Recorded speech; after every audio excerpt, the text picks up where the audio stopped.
എല്ലാവർക്കും നമസ്കാരം. കഴിഞ്ഞ 34 വർഷമായി അധ്യാപന രംഗത്തുണ്ടായിരുന്ന ഒരാളെന്ന നിലയിൽ ആയിരക്കണക്കിന് കുട്ടികൾ പരീക്ഷയെ നേരിടുന്നത് ഞാൻ കണ്ടിട്ടുണ്ട്. പരീക്ഷ എന്നത് വെറുമൊരു കടമ്പയല്ല, കൃത്യമായ പ്ലാനിങ്ങിലൂടെ മറികടക്കാവുന്ന ഒന്നാണ്. പരീക്ഷാക്കാലം എന്നാൽ ടെൻഷന്റെ കാലമാണോ? ഒരിക്കലുമല്ല. എൻ്റെ അധ്യാപന പരിചയത്തിൽ നിന്നും ഞാൻ പഠിച്ച ചില ലളിതമായ കാര്യങ്ങൾ അറിഞ്ഞാൽ പരീക്ഷയെ നമുക്ക് ചിരിച്ചുകൊണ്ട് നേരിടാം. ക്ലാസ് മുറികളിലെ കഴിഞ്ഞ വർഷങ്ങൾ എനിക്ക് നൽകിയ വലിയൊരു പാഠമുണ്ട്. ഓരോ കുട്ടിയും വ്യത്യസ്തനാണ്. അവരുടെ കഴിവിനൊത്ത് പരീക്ഷകളിൽ തിളങ്ങാൻ സഹായിക്കുന്നു.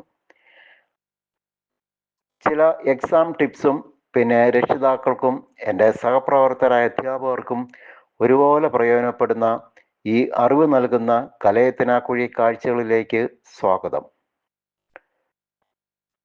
ആദ്യമായി, കുട്ടികൾ പഠിക്കാനിരിക്കുമ്പോൾ ഏറ്റവും പ്രയാസമുള്ള വിഷയങ്ങൾ ആദ്യം തീർക്കുക. അവസാന നിമിഷത്തേക്ക് ഒന്നും മാറ്റിവെക്കരുത്. അതായത് ടൈം മാനേജ്മെൻറ്റ് അല്ലെങ്കിൽ സമയ ക്രമീകരണം വളരെ അത്യാവശ്യമാണ്. ലളിതവും പ്രായോഗികവുമായി പഠനക്രമം തയ്യാറാക്കുക. കൃത്യമായ ടൈം ടേബിൾ എല്ലാ വിഷയങ്ങൾക്കും ഉണ്ടായിരിക്കണം. എല്ലാ വിഷയങ്ങൾക്കും ആവശ്യമായ സമയവും കണ്ടെത്തണം. പഠന രീതി മെച്ചപ്പെടുത്തുക. അതായത് മണിക്കൂറുകളോളം തുടർച്ചയായി പഠിക്കാതെ ഓരോ 50 മിനിറ്റിലും 10 മിനിറ്റ് ഇടവേള എടുക്കുക. ഇത് തലച്ചോറിന് ഉന്മേഷം നൽകും. സ്വയം വിശ്വസിക്കുക എന്ന് പറഞ്ഞാൽ കുട്ടികൾ ആത്മവിശ്വാസം ജനിപ്പിക്കണം. എനിക്ക് ചെയ്യാൻ പറ്റും, എനിക്ക് കഴിയും എന്ന് നിങ്ങൾ കരുതണം. അതായത് സെൽഫ് കോൺഫിഡൻറ്റ് ആയിരിക്കണം. വായിച്ച് പഠിക്കുന്നതിനേക്കാൾ പ്രധാന ഭാഗങ്ങൾ എഴുതി പഠിക്കുന്നത് ഓർമ്മശക്തി വർദ്ധിപ്പിക്കാൻ സഹായിക്കും.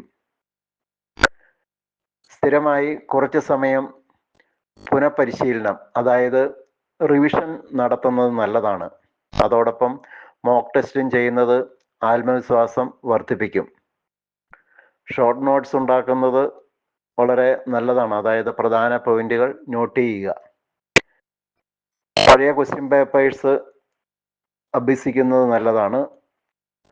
അവസാന നിമിഷം പാനിക് ഒഴിവാക്കുക. അതായത് ഫിയർ, ഞാനൊന്നും പഠിച്ചില്ല, എനിക്ക് പേടിയാണ്, അത് ഒഴിവാക്കുക. മനസ്സിലാക്കി പഠിക്കുക. അത് പഠിക്കുന്ന കാര്യങ്ങൾ വെറുതെ ബൈഹാർട്ടാക്കാതെ അതെന്താണെന്നുള്ളത് മനസ്സിലാക്കി പഠിക്കാൻ ശ്രമിക്കുക. അതോടൊപ്പം ആരോഗ്യം സംരക്ഷിക്കണം. ഇപ്പോൾ വേനൽക്കാലം ആയതിനാൽ ധാരാളം വെള്ളം കുടിക്കുക. ആവശ്യത്തിന് വിശ്രമവും വേണം. നല്ല ഉറക്കവും വളരെ ഇമ്പോർട്ടൻ്റ് ആണ്. ഇതോടൊപ്പം യോഗയും ലഘു വ്യായാമങ്ങളും ശീലമാക്കുന്നത് നല്ലതാണ്. എക്സാം എഴുതുമ്പോൾ ഉത്തരങ്ങൾ വ്യക്തവും വൃത്തിയുമായിട്ട് എഴുതുക. നല്ല ഹാൻഡ് റൈറ്റിങ്ങിൽ എഴുതാൻ ശ്രദ്ധിക്കുക. സമയ നിയന്ത്രണം പാലിക്കണം. ശാന്തമായി എഴുതുക. രക്ഷിതാക്കൾ കുട്ടികളെ അമിതമായി സമ്മർദ്ദത്തിലാക്കരുത്. അതായത് അനാവശ്യ പ്രഷർ ഒഴിവാക്കുക.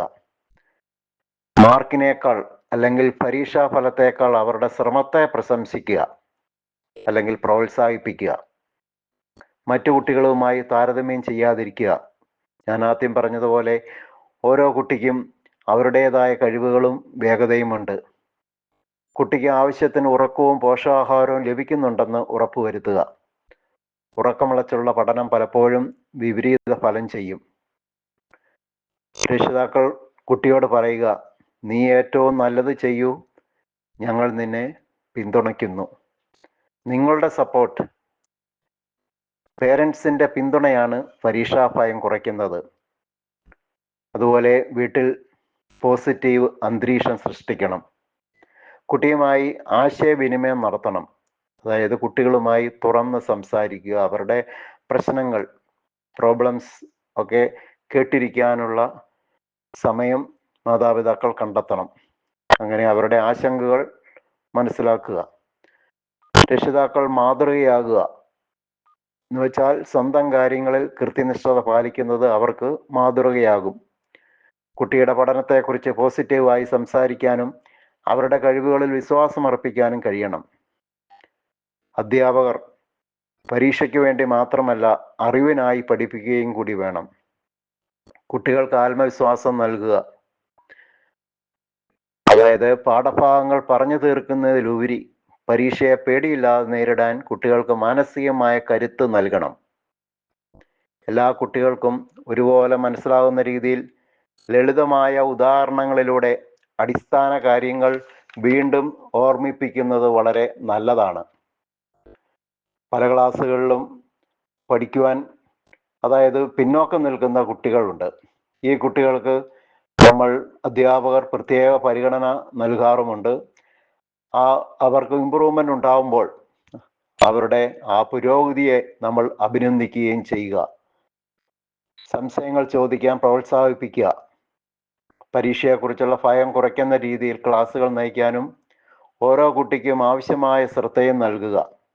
Personal attention. ഓരോ കുട്ടിയുടെയും പഠന ആവശ്യങ്ങൾ മനസ്സിലാക്കി പിന്തുണ നൽകുക. ആരോഗ്യകരമായ അന്തരീക്ഷം ക്ലാസ് മുറിയിൽ ഉണ്ടായിരിക്കണം. അതായത് സൗഹൃദപരവും പഠനത്തിന് അനുകൂലമായ സാഹചര്യവും അധ്യാപകർ ഒരുക്കണം. അവരുടെ പ്രയത്നങ്ങളെ അംഗീകരിച്ച് അവർക്ക് പ്രോത്സാഹനം നൽകണം. അങ്ങനെ അവരുടെ ആത്മവിശ്വാസം വർദ്ധിപ്പിക്കാം. ഏറ്റവും പ്രധാനപ്പെട്ടത് പ്രാർത്ഥനയാണ്. കുട്ടികളും മാതാപിതാക്കളും അധ്യാപകരും എല്ലാ കുട്ടികൾക്കും വേണ്ടി പ്രാർത്ഥിക്കണം. പരീക്ഷാ പേടി ഉണ്ടാകുന്നത് തയ്യാറെടുപ്പില്ലാത്തത് കൊണ്ടാണ്. തയ്യാറെടുപ്പുണ്ടെങ്കിൽ ആത്മവിശ്വാസം ഉണ്ടാകും. ഓർക്കുക, പരീക്ഷ നിങ്ങളുടെ മൂല്യം അളക്കുന്നില്ല. ഒരു പരീക്ഷ ജീവിതം തീരുമാനിക്കുന്നില്ല. മാർക്ക് പ്രധാനമാണ്, സമാധാനം അതിലും പ്രധാനമാണ്. പരീക്ഷാക്കാലം എല്ലാവർക്കും വിജയകരമാകട്ടെ എന്ന് ആശംസിക്കുന്നു. അടുത്ത ഇൻഫർമേഷനുമായി വരുന്നതുവരെ സസ്നേഹം, സണ്ണികലയത്തിനാക്കുഴി.